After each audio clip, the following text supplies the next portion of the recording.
Oi, pessoal! Essa videoaula é para a gente aprender as ferramentas básicas de desenho. Para começar, a minha sugestão de início do programa é utilizar um dos templates, um dos protótipos do programa. Então, eu vou clicar aqui na lista de templates e eu vou escolher o template ACAD DWT.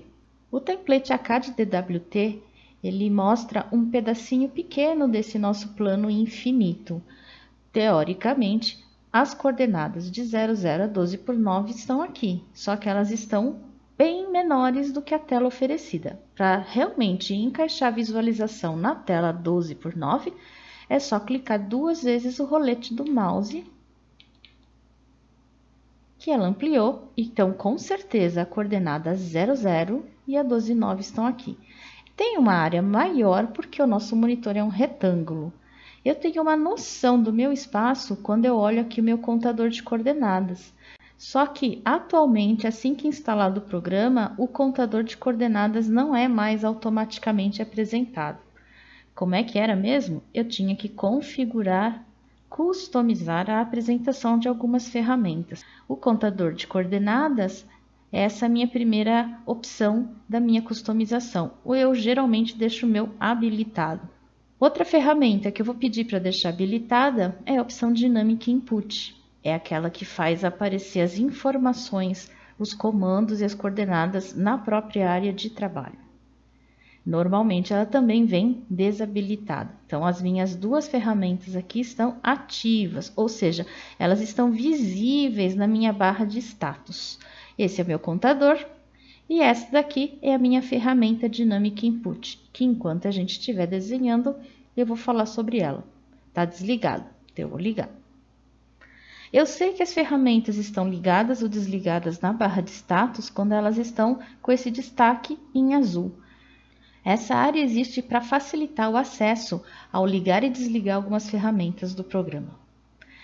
Essa videoaula é só sobre os comandos de desenho, de criação, e eles estão aqui, ó, nesta área da fichinha Home, na área do Draw. Toda vez que ele mostra um botão onde apresenta essa flechinha, significa que tem mais opções escondidas nessas flechinhas.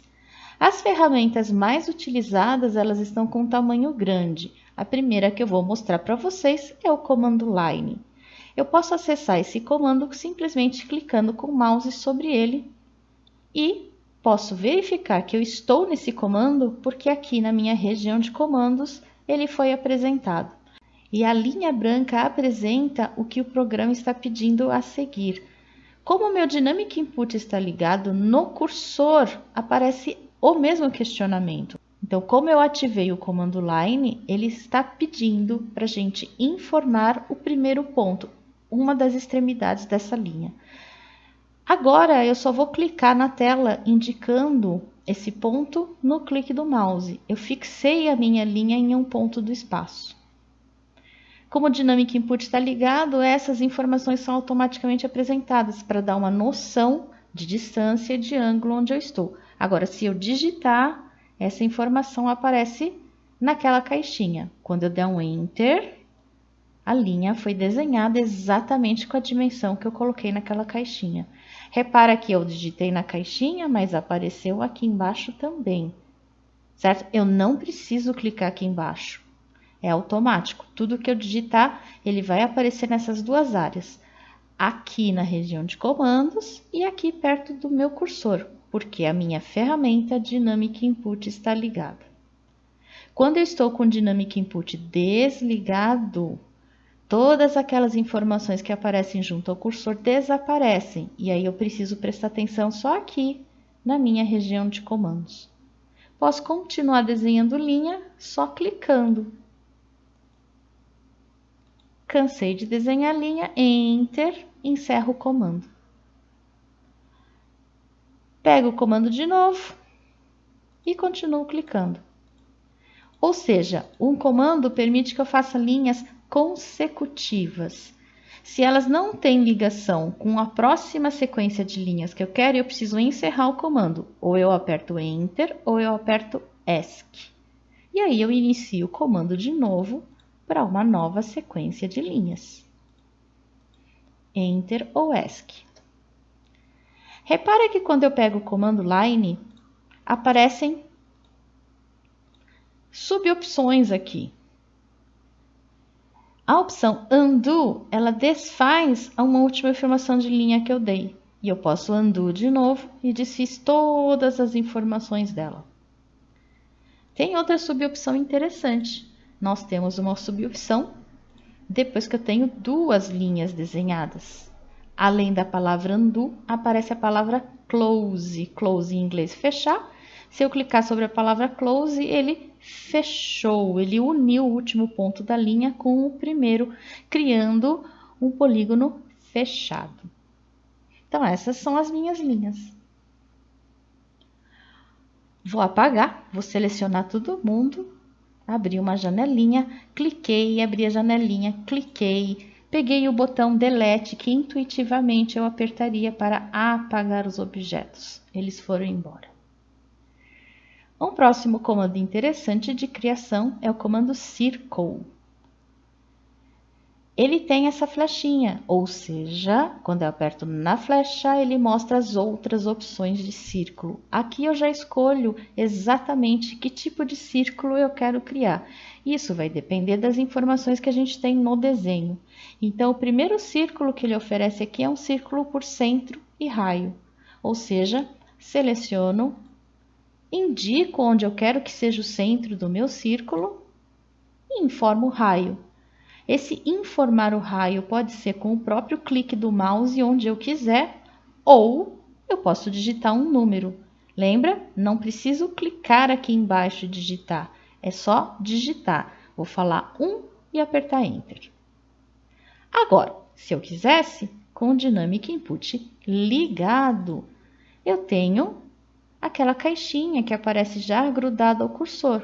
Eu falo 1, Enter. Mesmo procedimento. Meu próximo círculo é um círculo por centro e diâmetro. Então, de repente, no projeto, eu tenho a informação de diâmetro e não de raio. Lembra que os dois são relacionados. O diâmetro é sempre o dobro do raio. Isso aparece aqui graficamente. A linha que está saindo do centro do círculo até o posicionamento do cursor tem um comprimento, que define o diâmetro dele. Por isso que o desenho do círculo está passando bem na metade dessa linha imaginária. Vou falar aqui o mesmo valor de 1, só que agora de diâmetro, então a minha circunferência vai sair na metade do tamanho da circunferência anterior. O próximo círculo é um círculo por 2 pontos. É só informar 2 pontos que ele define o nosso círculo. Fácil. Próximo círculo, círculo por 3 pontos. É só informar 3 pontos na tela que ele define nosso círculo. Esse daqui é um dos mais interessantes, só que ele precisa de objetos desenhados na tela para poder ser desenvolvido. Ou seja, meus objetos, eu já sei fazer círculo, eu tenho alguns círculos na tela, vou desenhar algumas linhas. Esse meu círculo especial, ele vai ser tangente a um objeto existente na tela, tangente a outro objeto existente na tela e com um raio que eu tenho que informar. Então, por exemplo, tangente, eu quero que ele seja tangente por aqui neste objeto, cliquei. Quero que seja tangente por aqui neste objeto, cliquei. E agora eu preciso falar qual é o raio do círculo que eu quero. Vou colocar aqui raio 2. Ele calculou a tangência mais próxima do ponto selecionado. Ou seja, se eu uso essa ferramenta, mas nesse mesmo círculo, se eu selecionasse em outro lugar, ele vai procurar a tangência mais próxima do lugar que foi selecionado. Agora, quando vocês informam 2 objetos e o valor de raio, ou ele é muito grande ou ele é muito pequeno para ser desenvolvido aqui, ele vai falar que o círculo não existe. Então, eu vou colocar um valor bem pequenininho, 0,2. 0,2. Círculo não existe. Não existe um círculo de raio 0,2 que seja tangente a essa linha e a esse círculo. A distância entre eles é muito maior, por isso que ele falou aqui embaixo, círculo não existe. Esses são os 5 tipos de círculo oferecidos pelo programa. Esse sexto não é um círculo novo, é uma macro do programa. É um círculo de 3 pontos, onde ele já pede 3 tangências, só isso. Então, se eu clico aqui, ó, primeiro ponto, segundo ponto, terceiro ponto, o programa calculou as 3 tangências e me apresentou esse círculo. Lembra? Eles são tangentes a objetos, então eu posso fazer a mesma seleção em linhas, ou entre linha e círculo, funciona da mesma maneira. Essa é a ferramenta de círculo. Eu vou apagar, delete, para a gente trabalhar com outras ferramentas. Aqui eu tenho a ferramenta de arco. E o arco é sempre desenvolvido a partir de 3 informações dele e da combinação dessas informações na ordem dele. As regras são essas. Então, nosso primeiro arco ele é desenvolvido por 3 pontos. O primeiro ponto é sempre o ponto inicial dele, ele está pedindo start point. Um segundo ponto por onde ele passa, second point. E o último, ponto final. Fechou. Arco por 3 pontos. Eu informei 3 pontos e ele desenhou um arco passando por esses 3 pontos. Esses 3 pontos podem ir para qualquer lugar, sentido horário, anti-horário, ele vai obedecer os pontos informados. Diferente dos próximos arcos, agora a posição da informação dos pontos vai influenciar no desenho desse arco. A próxima proposta de arco aqui é um arco por início, centro e fim, ou seja, o ponto inicial do arco, o ponto central e o ponto final. Como o AutoCAD trabalha com ângulos e ele sempre pensa em ângulos no sentido anti-horário, então olha, quando eu defini o ponto inicial e depois defini o ponto central, automaticamente eu tenho um raio. Ele já sabe o raio do meu arco. E quando eu mexo o mouse, ele aumenta, ele desenha esse arco seguindo em sentido anti-horário. Olha o valor angular que a ferramenta Dynamic Input está me oferecendo. Perto do primeiro pontinho informado, perto de 0 graus. E aí ele foi crescendo conforme eu venho em sentido anti-horário. Certo? Os arcos sempre são desenvolvidos em sentidos anti-horário. Bom, onde eu clicar, defini o meu arco. Arco por início, centro e fim. Próximo arco, início, centro e ângulo. É só marcar um ponto inicial onde vocês quiserem, um ponto central, e aí eu informo o ângulo. Lembra? Ele cresce em sentido anti-horário. Então, se eu coloco 45 e aperto Enter, eu tenho um arco com uma abertura, com uma varredura de 45 graus. Agora, e se eu tivesse feito um início e um centro, e ao invés de falar 45 graus, falasse menos 45 graus? Aperto Enter. Ele cresceu em sentido horário. Sim, então ângulos positivos, ele obedece os ângulos tradicionais do programa. Ângulos negativos, ele vai em sentido horário. Vou apagar. Próximo arco. Início, centro e comprimento. É o comprimento da corda.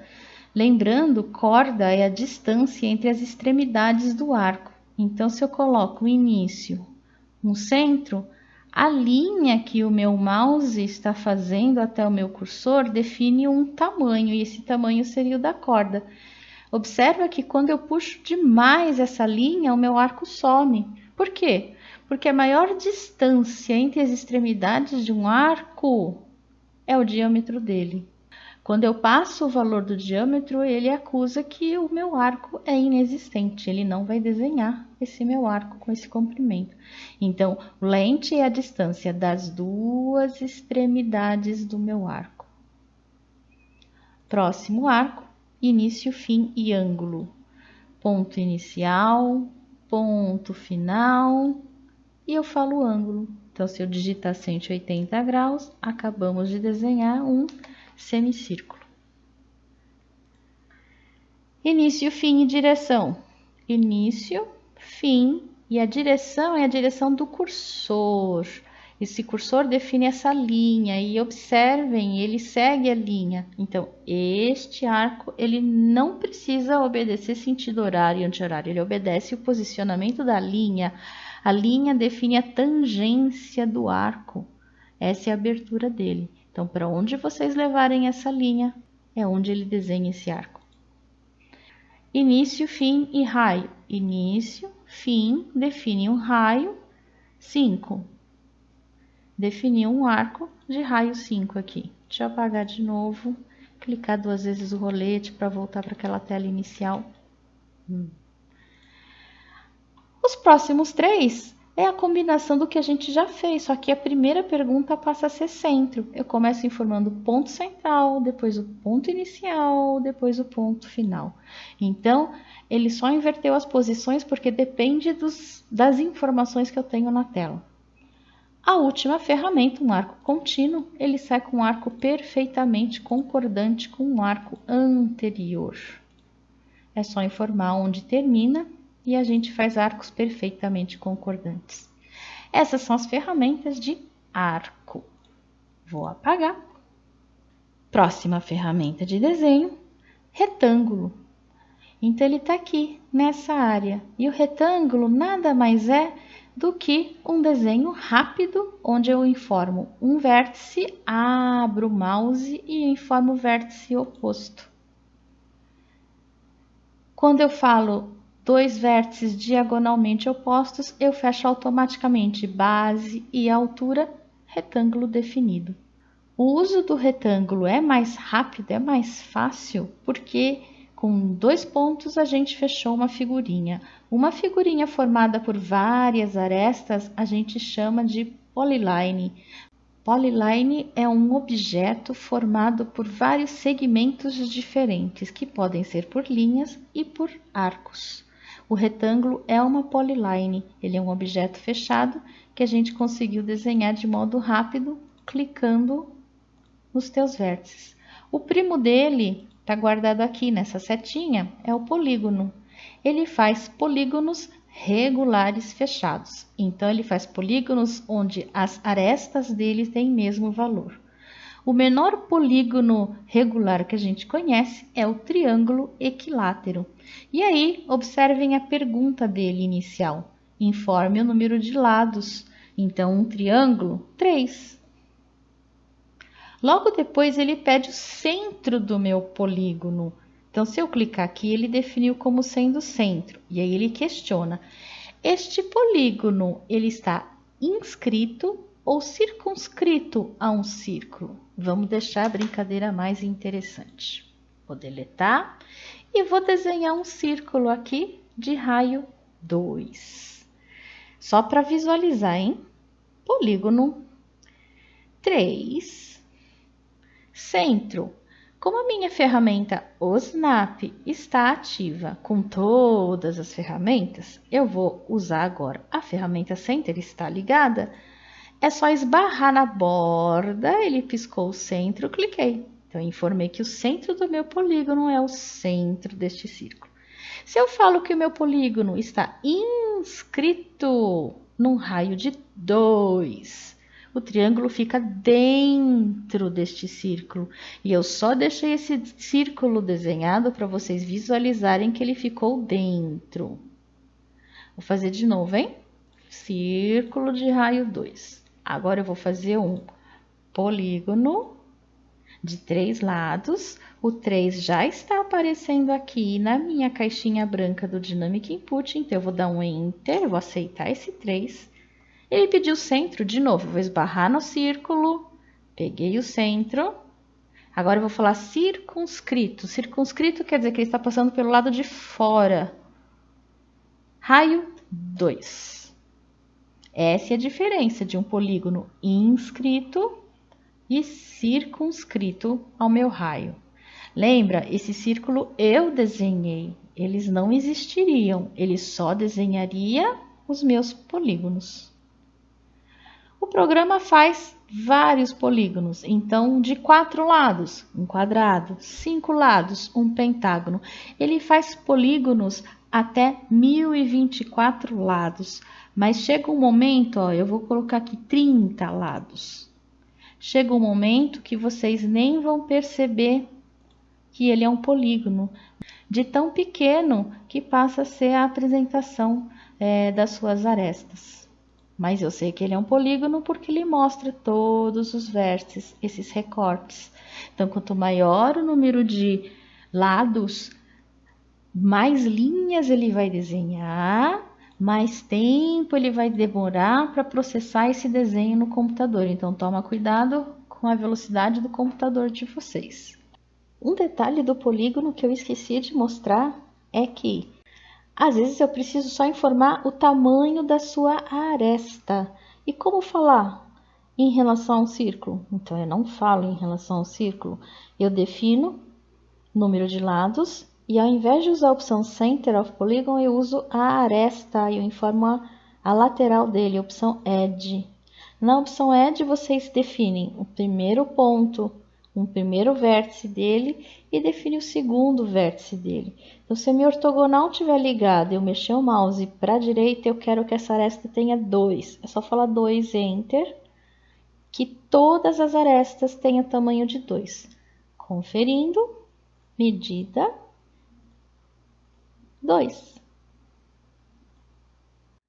Próxima ferramenta, elipse. E eu posso desenhar a elipse pelo centro, e aí a gente define as extremidades, ou diretamente pelas extremidades. Vou começar pelas extremidades, é mais fácil de entender. Então, a elipse, ele é uma figura formada por vários arcos, e ele tem 2 eixos principais. Então, primeiro eu desenho um dos eixos, pode ser reto, pode ser torto. Automaticamente, ele sabe que o outro eixo sai bem do meio do anterior. E é sempre perpendicular, então não importa para onde o mouse está indo, ele só define o tamanho do outro eixo. Definindo o tamanho do outro eixo, é só dar um clique, fechou a elipse. A outra ferramenta, a única diferença é que eu vou informar primeiro o centro, depois fim de um eixo e o tamanho do outro semi-eixo, elipse. Então, eu consigo construir elipse pelos eixos, as extremidades dele, ou pelo centro e as extremidades dele. Esse daqui, diferente, ele só pede, depois de definida a elipse, onde começaria o arco da elipse. É um pedacinho dela, ela já faz uma elipse recortada. Uma opção que fica escondida da elipse, tanto faz começar por esse ou por esse, é a rotação. Então, eu preciso de um eixo desenhado. E aí, eu olho aqui embaixo, ele tem uma outra opção, opção de rotação. Então, essa opção de rotação é imaginando um círculo olhando de frente, eu rotaciono a folha de papel a quantos graus eu quiser, e aí eu vou vendo outras apresentações.